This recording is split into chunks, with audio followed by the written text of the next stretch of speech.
Mesa Verde National Park is a national park of the United States and UNESCO World Heritage Site located in Montezuma County, Colorado. The park protects some of the best preserved ancestral Pueblo and ancestral sites in the United States. Established by Congress and President Theodore Roosevelt in 1906, the park occupies 52,485 acres near the Four Corners region of the American Southwest. With more than 5,000 sites, including 600 cliff dwellings, it is the largest archaeological preserve in the United States. Mesa Verde, Spanish for Green Table, or more specifically Green Table Mountain, is best known for structures such as Cliff Palace, one of the largest cliff dwellings in North America. Mesa Verde is best known for a large number of well-preserved cliff dwellings, houses built in alcoves, or rock overhangs along the canyon walls. The structures contained within these alcoves were mostly blocks of hard sandstone, held together and plastered with adobe mortar. Specific constructions had many similarities, but were generally unique in form due to the individual topography of different alcoves along the canyon walls. In marked contrast to earlier constructions and villages on top of the mesas, the cliff dwellings of Mesa Verde reflected a region-wide trend towards the aggregation of growing regional populations into close, highly defensible quarters during the 13th century. Starting c. 7500 BC, Mesa Verde was seasonally inhabited by a group of nomadic Palia Indians known as the Foothills Mountain Complex.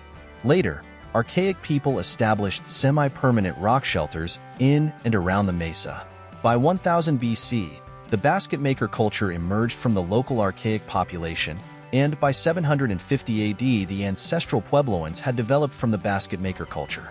The Pueblo people survived using a combination of hunting, gathering, and subsistence farming of crops such as corn, beans, and squash. They built the mesa's first pueblos sometime after 650, and by the end of the 12th century, they began to construct the massive cliff dwellings for which the park is best known.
Pueblo buildings were built with stone, windows facing south and in U, E, and L shapes. The buildings were located more closely together and reflected deepening religious celebration. Towers were built near kivas and likely used for lookouts. Pottery became more versatile, including pitchers, ladles, bowls, jars, and dishware for food and drink. White pottery with black designs emerged, the pigments coming from plants. Water management and conservation techniques, including the use of reservoirs and silt-retaining dams, also emerged during this period. Styles for these sandstone mortar constructions, both surface and cliff dwellings, included T-shaped windows and doors. While much of the construction in these sites is consistent with common Pueblo architectural forms, including kivas, towers, and pit houses, the space constrictions of these alcoves necessitated what seems to have been a far denser concentration of their populations. Mug House, a typical cliff dwelling of the period, was home to around 100 people who shared 94 small rooms and 8 kivas built against each other and sharing many of their walls. Builders in these areas maximized space in any way they could, with no areas considered off-limits to construction.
The Pueblo people used astronomical observations to plan their farming and religious ceremonies, drawing on both natural features in the landscape and masonry structures built for this purpose. Several great houses in the region were aligned to the cardinal directions, which positioned windows, doors, and walls along the path of the sun, whose rays would indicate the passing of seasons. Mesa Verde's Sun Temple is thought to have been an astronomical observatory. Sun Temple is one of the largest exclusively ceremonial structures ever built by the ancestral Puebloans. The temple is D-shaped, and its alignment is 10.7 degrees off true east-west. Its location and orientation indicate that its builders understood the cycles of both the sun and the moon. It is aligned to the major lunar standstill, which occurs once every 18.6 years, and the sunset during the winter solstice, which can be viewed setting over the temple from a platform at the south end of Cliff Palace, across Fuchs Canyon. At the bottom of the canyon is the Sun Temple Fire Pit, which is illuminated by the first rays of the rising sun during the winter solstice.